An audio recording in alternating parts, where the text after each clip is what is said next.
நம்முடைய ஏக்கம் எல்லாம், நோக்கம் எல்லாம், வாஞ்சை எல்லாம் உலக பொருட்களாய் நிறைந்தது.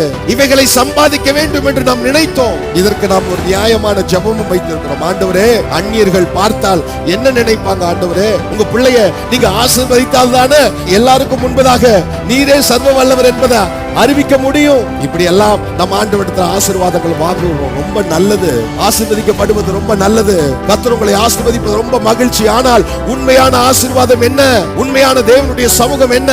வெளிப்படுத்தல் விசேஷத்தில் இருந்து அவர் சொல்லுகிறார், தூதர்கள் செய்ய முடியாத காரியத்தை கூட மனிதனுடைய கரத்திலே ஒப்பு கொடுக்க வேண்டும் என்று தேவன் மனிதனுக்கு வைத்திருக்கிற திட்டத்தை பாருங்கள். தேவ பிரியமானவர்களே, உங்களுக்கு என்று தேவன் வைத்திருக்கிற திட்டங்கள் பெரியது.